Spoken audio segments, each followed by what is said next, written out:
Hello everyone, नमस्ते, प्रणाम, आदाब। कैसे हैं आप सभी? उम्मीद करती हूँ आप सभी अच्छे होंगे, स्वस्थ होंगे और जीवन में आगे बढ़ रहे होंगे नई जोश और नई उमंग के साथ। तो फ्रेंड्स, जैसा कि आप सभी को पता ही है कि सीटेट का नोटिफिकेशन आ गया है और जुलाई में एग्ज़ाम होने वाला है और एग्ज़ाम लास्ट जुलाई से लेकर अगस्त तक होगा। तो जब से ये ऑनलाइन वाला एग्ज़ाम शुरू हुआ है तब से 1 मंथ के करीब लग जाता है एग्ज़ाम होने में। तो फ्रेंड्स, आज की इस वीडियो में मैं आप सबके साथ शेयर करूंगी कि कैसे सेल्फ स्टडी से आप सीटेट को एक बार में ही पेपर 1 और पेपर 2 दोनों क्लियर कर पाएंगे। तो सबसे पहले आपको करना क्या है कि आप अपना पूरा सिलेबस एक बार देख लीजिए और 1, 2, 4, 5 प्रीवियस ईयर का जो है सेट लगा लीजिए, जो 2022 और 23 में जो हुआ था वो दोनों उसका पेपर लगा लीजिए 4-5। इससे आपका अंदाज़ा हो जाएगा कि पेपर किस तरह का लेवल रहता है। और ये जब से ये ऑनलाइन शुरू हुआ है तब से पेपर थोड़ा डीपली पूछा जा रहा है, लेकिन सिलेबस में कोई चेंज नहीं है। सिलेबस वही है जो पहले था, थोड़ा सा डीपली पूछते हैं और थोड़ा सा घुमा के क्वेश्चन पूछ देते हैं। तो आपको सबसे ज़्यादा हेल्प मिलेगा PYQ से। और पेपर 1 और पेपर 2 दोनों में सब कुछ सिमिलर ही होता है, जैसे CDP, लैंग्वेज, और बस आपका चेंज हो जाता है। तो पेपर 1 में EVS और पेपर 2 के लिए जो SST है वो SST, जिनका साइंस है तो वो साइंस से हो जाता है।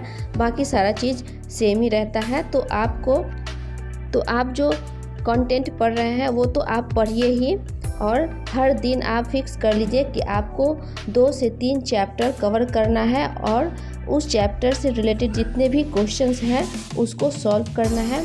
ऐसा करने से आपका धीरे धीरे कॉन्फिडेंस लेवल बढ़ जाएगा और आप देखिएगा आप पे कितना इम्प्रूवमेंट होता है। और इसके बाद आप रोज़ लैंग्वेज का जो पैसेज होता है उसका प्रैक्टिस करें, क्योंकि कभी कभी होता है कि लैंग्वेज में जो पैसेज रहता है वो काफ़ी लेंदी रहता है, जिसमें आपको पढ़ने में थोड़ी सी दिक्कत होती रहती है। तो आप लैंग्वेज के लिए पैसेज प्रैक्टिस करना शुरू कर दीजिए अभी से।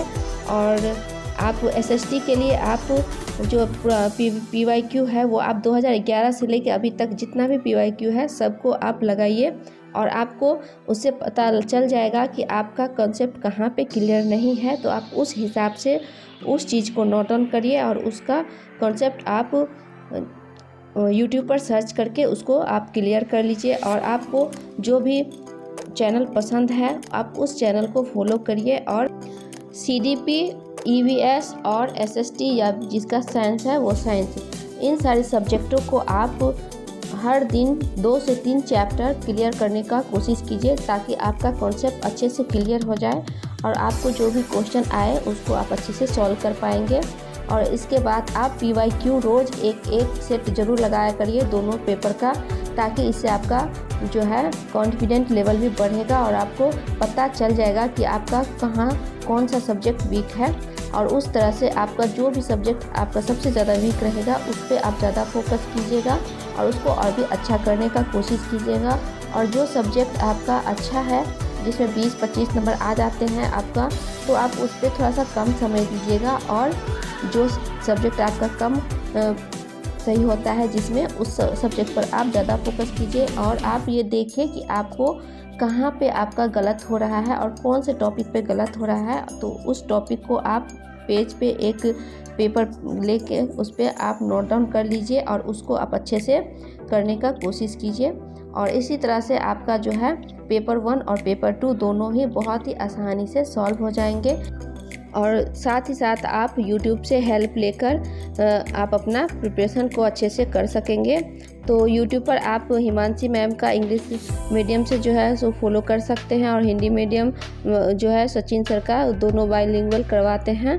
और भी बहुत सारे चैनल हैं, आप अपने हिसाब से देख लीजिए आपको किस चैनल को फॉलो करना है और उस हिसाब से अपना प्रिपरेशन स्टार्ट कर दीजिए। और अभी से आप 3 से 4 घंटा अगर फोकस दे के पढ़ाई करते हैं और रेगुलर बेस में करते हैं तो आपका सीटेट पेपर 1 पेपर 2 बहुत ही अच्छे से क्लियर हो जाएगा। और अगर आप PYQ के लिए बुक खरीदना चाहते हैं तो किरण पब्लिकेशन का बुक ले सकते हैं। 2011 से लेके अब तक का सारा PYQ उसमें है, तो आप उससे प्रैक्टिस कर सकते हैं। और आप ऑनलाइन भी आप ले सकते हैं पेड कोर्स, वो सभी है जिसे आप PYQ लगा सकें, तो वो सभी आप ले सकते हैं। और अगर आप SST का प्रिपरेशन करना चाहते हैं YouTube से, तो आप टीचिंग परीक्षा ऐप को सब्सक्राइब कर लीजिए। उससे आपका बहुत ही सारा जो है अच्छे से क्लियर हो जाएगा पेपर 2 का भी।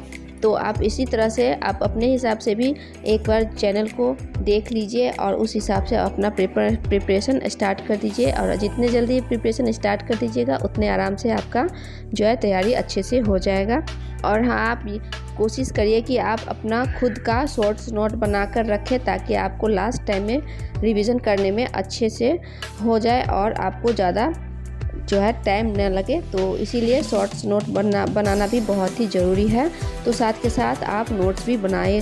जितना शॉर्ट्स नोट रहेगा लास्ट टाइम में आपको उतना ही आसानी से रिवीजन करने में होगा। तो आप इस बात का भी विशेष ध्यान रखें और आप कोशिश करिए कि जितना हो सके आप ऑनलाइन ही प्रैक्टिस करें, ताकि आपका जो है हैबिट बना रहे स्क्रीन पर एग्ज़ाम देने का, और वो चीज़ आपको एग्ज़ाम में बहुत ही फ़ायदेमंद रहेगा। तो इस बात का भी आप ध्यान रखें। और अभी से अगर इन सारी चीज़ों पर आप ध्यान रखते हैं तो आपका पेपर 1 पेपर 2 बहुत ही आसानी से सेल्फ स्टडी से आपका क्लियर हो जाएगा। तो फ्रेंड्स, यहाँ पे देख सकते हैं मैं अपने बेटा को A लिखना सिखा रही हूँ, और यहाँ पे वो लिख रहा है और बोल रहा है मैं जीत गया, मैं जीत गया। उसको लग रहा है कि वो गेम खेल रहा है कोई। तो इसी के साथ मैं इस वीडियो को यहीं पे एंड करती हूँ और मिलती हूँ आपसे नेक्स्ट वीडियो में। उम्मीद करती हूँ आपका ये मेरा वीडियो बहुत ही हेल्पफुल रहा होगा। अगर आपको मेरा वीडियो थोड़ा भी पसंद आता है तो प्लीज़ वीडियो को लाइक कीजिएगा, चैनल को सब्सक्राइब कीजिएगा और अपने फैमिली फ्रेंड्स के साथ शेयर कीजिएगा। Thank you, thanks for watching.